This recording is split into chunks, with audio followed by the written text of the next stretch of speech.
윤종신 씨가 결혼할 때 38살은 요즘으로 따지면 한 50대쯤에 결혼하는 느낌이 들 정도로 굉장히 늦었다고 합니다. 그래서 본인이 37살쯤에 이제 하도 결혼이 안 되니까 자기는 20대부터 빨리 결혼을 하려고 했는데 하도 결혼이 안 되니까 37살 때까지 완전히 포기를 해버렸다고 합니다. 근데 재밌게도 사람은요, 결혼을 해야지라고 목숨을 걸면 매력이 안 나옵니다. 그러니까 조금 내려놓고 사람이 마음의 여유를 가질 때에 이 사람의 매력이 나오는 거죠. 그래서 37살 초만 하더라도 나는 완전히 그냥 결혼은 포기해야 되겠다, 결혼해도 되고 안 해도 된다, 이런 마음으로 그냥 삶을 편안하게 대하고 어떤 이성을 만나도 너무 긴장을 하지 않고 이렇게 다가갔다고 하죠.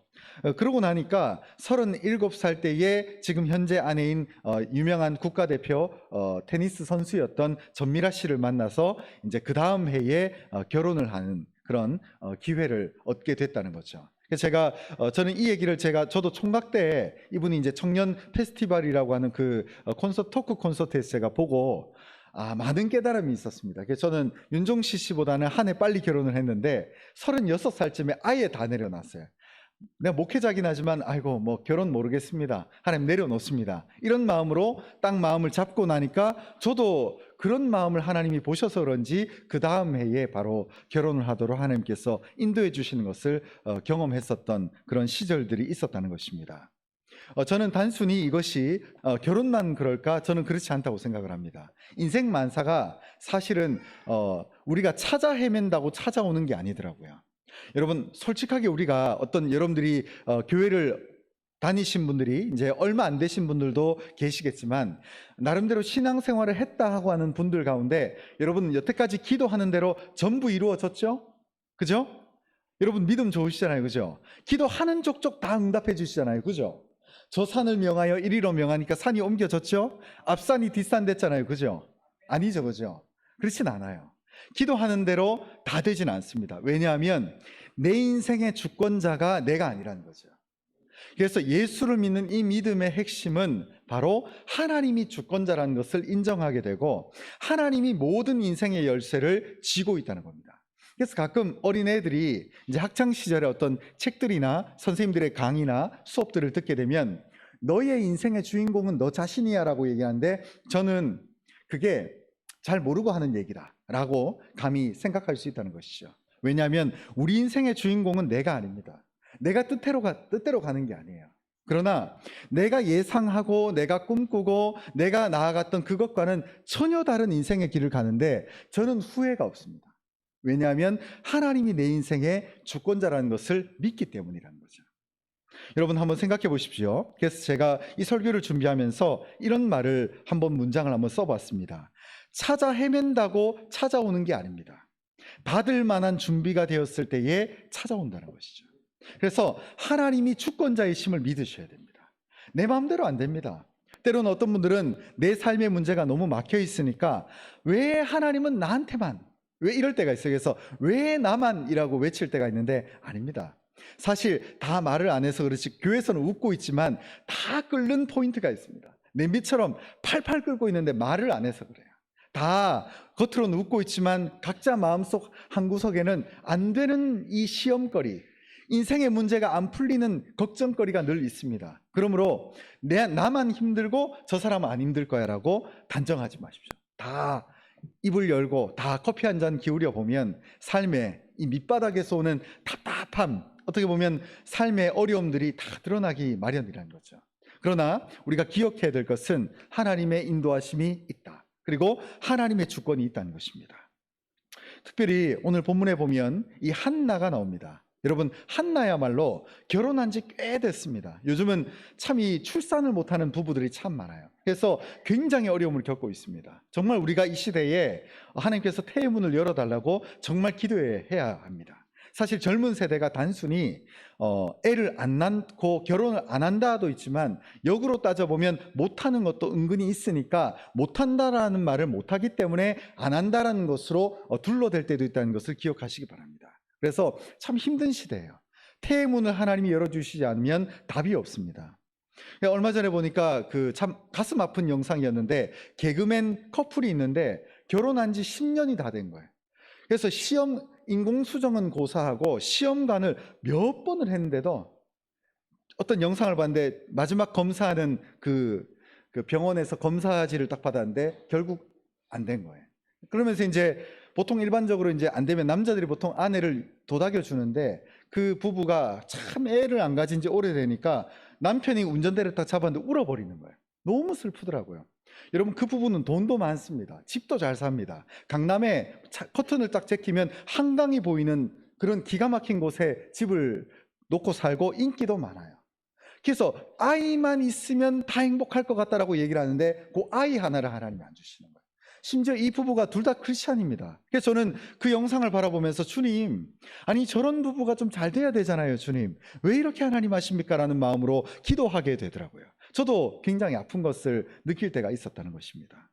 그래서 이 과정 속에서 한나가 주의 성전에서 여러분들이 익히 아는 것처럼 술에 취한 것처럼 보일 정도로 마치 미친 여자처럼 하나님께 간구하고 기도합니다. 그래서 그 상황을 놓고 엘리라고 하는 타락한 제사장이 하나님의 이름으로 답변을 줍니다. 우리 17절 18절을 같이 읽겠습니다. 시작. 엘리가 대답하여 이르되 평안히 가라. 이스라엘의 하나님이 내게 기도하여 구한 것을 허락하시기를 원하노라 하니 이르되 당신의 여종이 당신께 은혜 입기를 원하나이다 하고 가서 먹고 얼굴에 다시는 근심빛이 없더라. 여러분, 저기 기도하는 한나가 저 엘리 제사장이 타락한 제사장이라는 걸 몰랐을까요? 저는 알았다고 생각합니다. 엘리만 타락한 게 아니라 엘리의 두 아들까지 완전히 영적으로 맛이 갔습니다. 그러니까 이 제사장의 타락성 때문에 어떻게 보면 민족이 영적인 정체성을 잃고 영적인 분별력이 없던 시대였습니다. 근데 그 상황 속에서 한나는 그럼에도 불구하고 이 타락한 제사장이라고 불리는 엘리의 말을 뭘로 들었냐면 타락한 엘리의 말로 들은 게 아니라 하나님의 음성으로 들었습니다. 그래서 여러분, 이것을 하나님의 음성으로 받았기 때문에 18절에 보면 가서 먹고 얼굴에 다시는 근심빛이 없었다는 거예요. 여러분, 성경에서 보면 제가 여기 다시는 얼굴에 빛이 없더라, 근심빛이 없었더라, 이 고백만 파란색으로 표시한 게 아니라 앞에 부분이 더 중요합니다. 가서 먹었다는 거예요. 여러분, 성경에서 보면 먹는다는 표현은 굉장히 중요합니다. 여러분, 가끔 교회에서도 보면 자꾸 신앙생활을 영적인 신선노름으로만 생각할 때가 있어요. 아닙니다. 여러분, 우리가 하늘에서 부어지는 신적인 은혜도 중요하지만 성경은요, 내가 믿음이 있다면 가서 먹는 것을 먼저 나오는 거예요. 여러분, 성경에서 먹는다는 표현은 굉장히 많이 나옵니다. 그래서 이 먹는다는 표현이 일반적으로는 성도의 교제를 얘기하기도 하지만 두 번째는 내가 이제 영만 회복할 뿐만 아니라 육신도 에너지의 기운을 넣어서 회복하겠다라고 하는 육과 영의 회복을 같이 추구하고 있다는 거예요. 여러분, 신앙생활은 균형입니다. 균형. 내가 모태신앙이에요. 내가 어떤 신앙이 있는 명망이 있는 가문인 것도 중요하지만 내가 믿음이 있어요. 여러분, 아담은요, 하나님과 대화가 가능했던 에덴 동산에 거했던 인류 최초의 조상입니다. 근데 아담의 그것도 둘째 아들도 아닌 장남 가인이 어떻게 됐습니까? 변질됐습니다. 그죠? 여러분, 아브라함의 첫째 아들이 누굽니까? 혈통상으로는 엄밀히 따지면 이삭이 아니라 누구죠? 이스마엘이죠. 그러나 변질된 조상이 됩니다. 그리고 어떻게 됩니까? 이삭의 아들 또한 에서와 야곱이 있습니다. 첫째 아들 누굽니까? 쌍둥이이긴 하지만 에서 변질됐습니다. 여러분, 혈통 중요하지만 혈통이 중요한 게 전부는 아니라는 거예요. 내가 내 오늘의 삶을 하나님의 말씀대로 가꾸고 내가 내 오늘의 삶을 하나님께로 집중할 때에 내 모든 영적인 계급장은 날아갑니다. 그리고 하나님이 내 안에 있는가 없는가로 판가름 난다, 그 말이죠. 여러분, 그러므로 지금 이 엘리 제사장은 변질된 제사장이긴 하지만 그의 말을 사람의 말이 아닌 영적인 권위를 인정하고 하나님의 음성으로 들으니까 가서 이제는 금식을 끊고 먹기 시작합니다. 그리고 육신의 건강만 도모할 뿐 아니라 바로 얼굴에 근심빛이 없도록 이 말씀이 이루어질 줄 믿는 믿음을 가지고 삶의 현실 속에서 사무엘을 기다리게 됩니다. 출산을 기다리게 되는 거죠. 여러분, 때로는요, 사람이 말하는 것 같아 보이지만 하나님의 음성처럼 여러분들에게 올 때가 있습니다. 그러면 여러분들의 심령과 여러분들의 마음속에 이것을 하나님의 말씀으로 받으시기 바랍니다.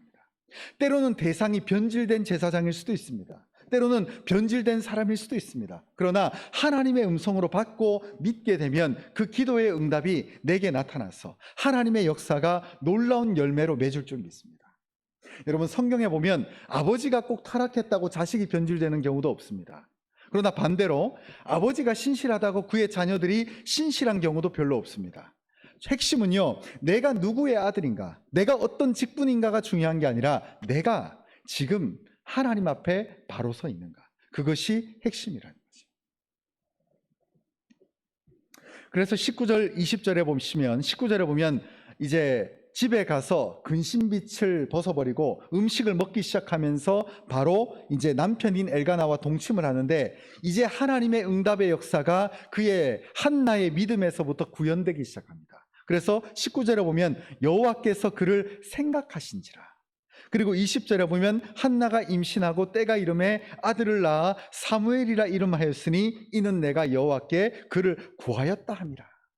여호와께 믿음으로 구하니까 그 타락한 제사장의 말임에도 불구하고 하나님의 응답으로 영적인 질서로 받아들인 겁니다.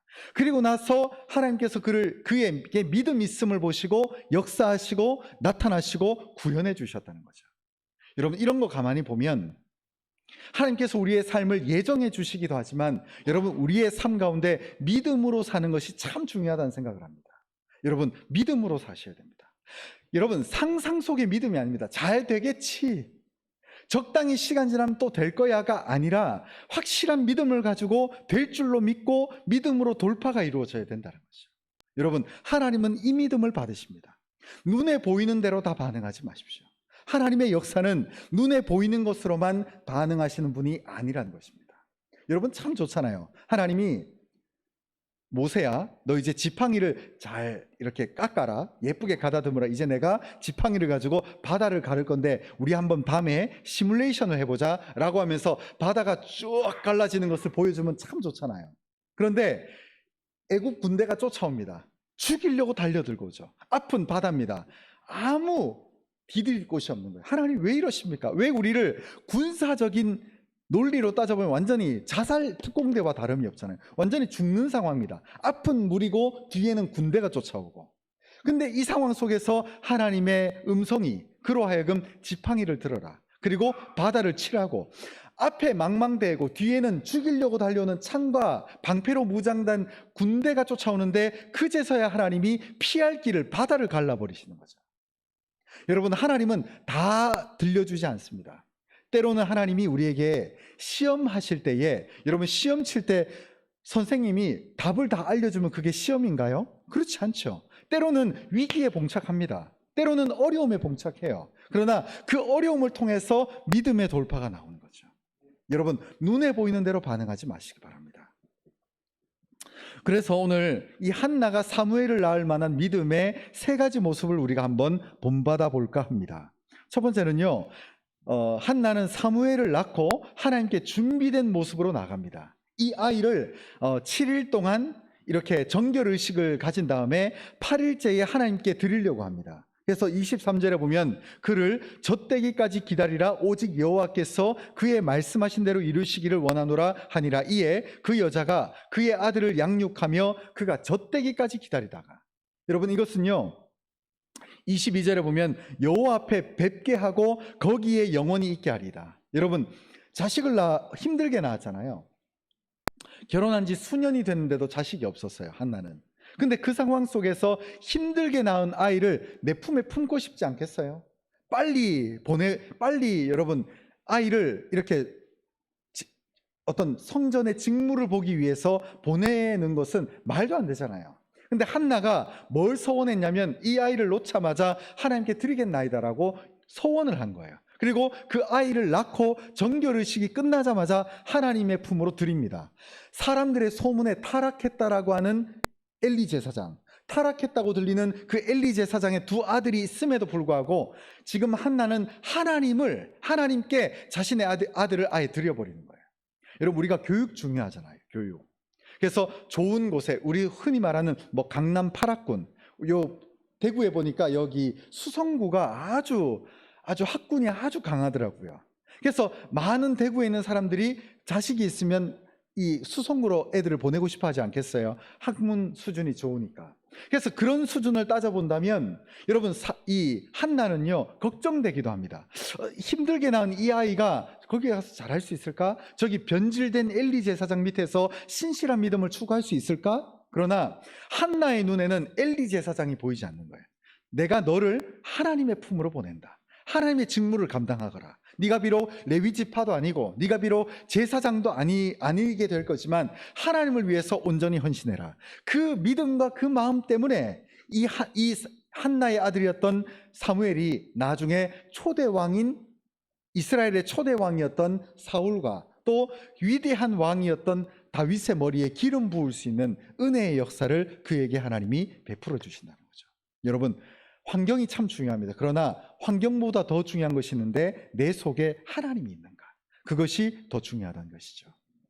두 번째는요, 여호와의 사심을 믿는 여인이었습니다. 그러니까 즉 여호와의 사심이란 것은 살아있음이란 거죠. 우리 26절 27절을 같이 읽겠습니다. 시작. 한나가 이르되 내 주여 당신의 사심으로 맹세하나이다. 나는 여기서 내 주 당신 곁에 서서 여호와께 기도하던 여자라. 이 아이를 위하여 내가 기도하였더니 내가 구하여 기도한 바를 여호와께서 내게 허락하신지라. 아멘.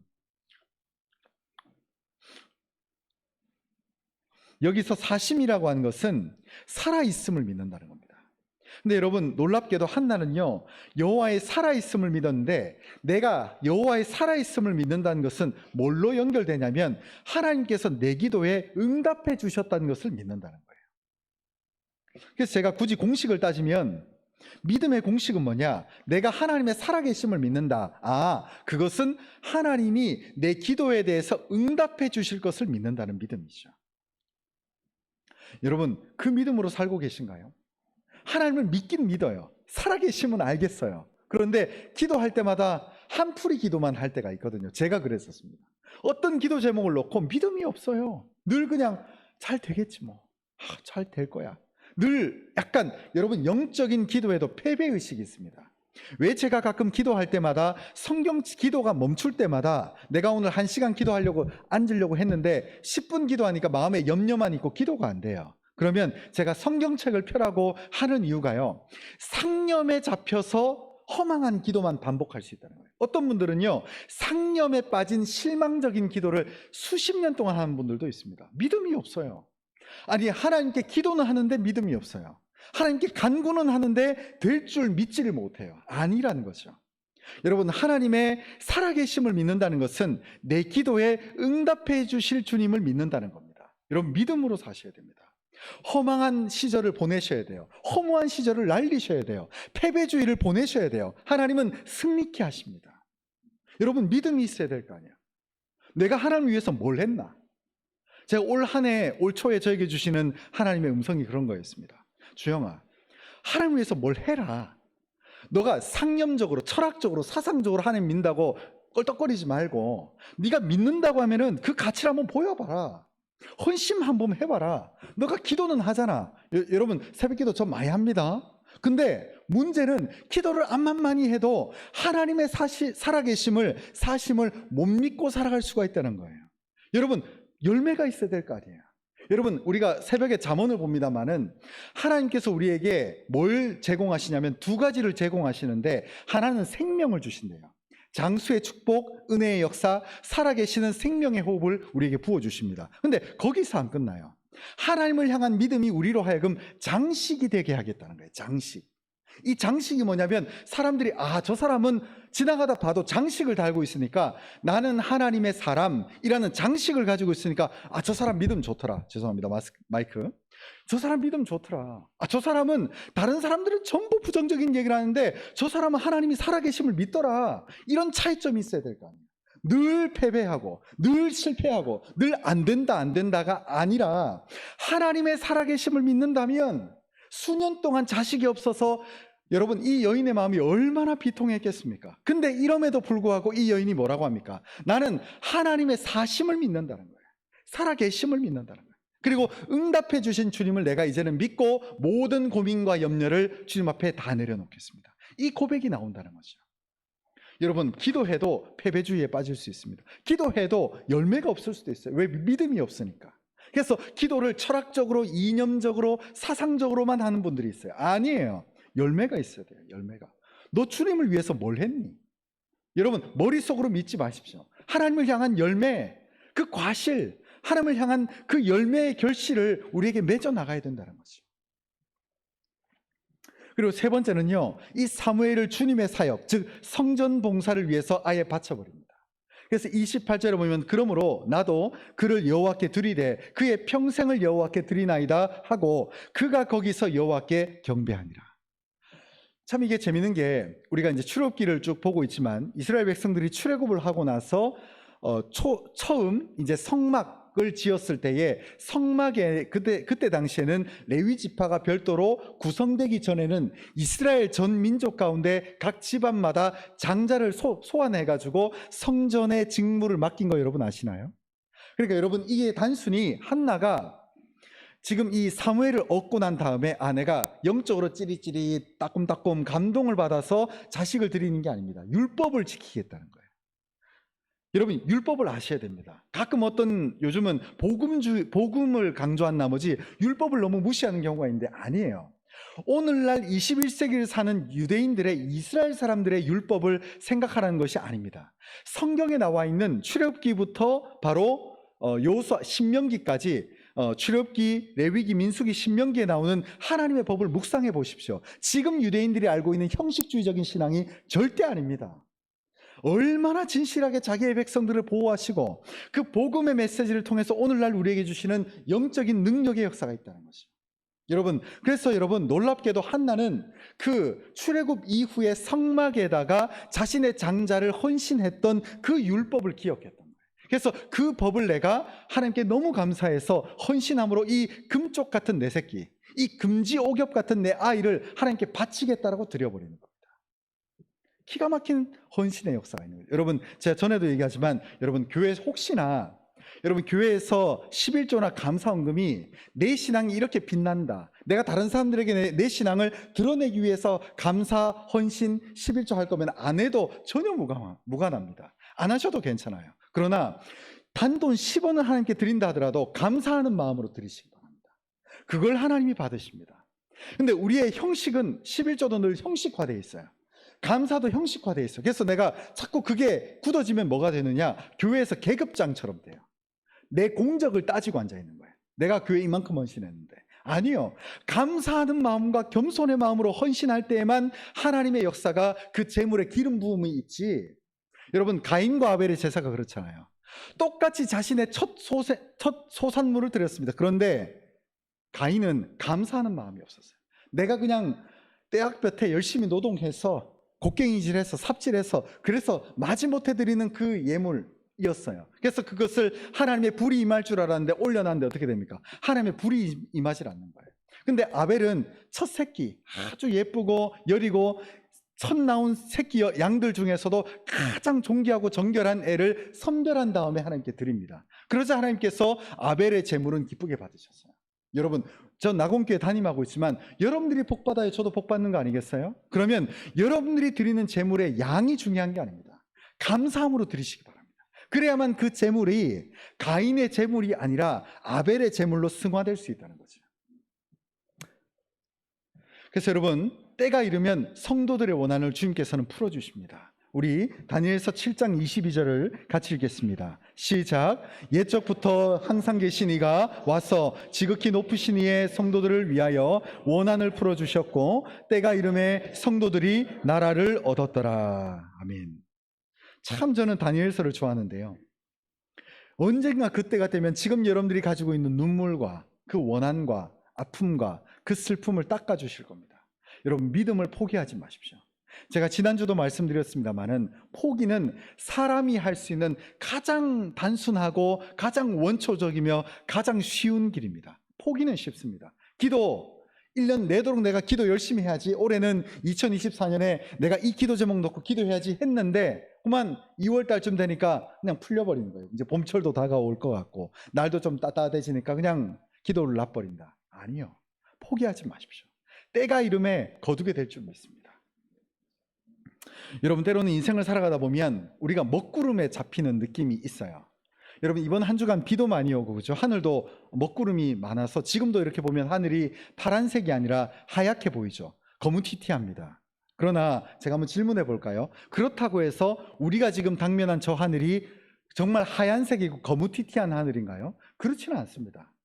제가 예전에 처음으로 비행기를 탔었을 때가 태국에 선교여행을 갈 때였는데, 그때는 참 이렇게 20살 때 처음으로 내가 비행기를 타보네 이런 마음으로 어릴 때 제가 이제 형님들하고 이제 단기 선교를 가려고 했는데, 보통 이제 비행기가 싸고 자리 많은 비행기는 보통 새벽이나 아침에 움직이잖아요. 근데 그 전주 동안 이번 주처럼 마치 딱 한 23, 4년 전에 이맘때쯤 제가 갔네요. 그때 제가 비행기를 탔었을 때에 어땠냐면은 일주일 내내 이번 주처럼 날씨가 별로 안 좋았어요.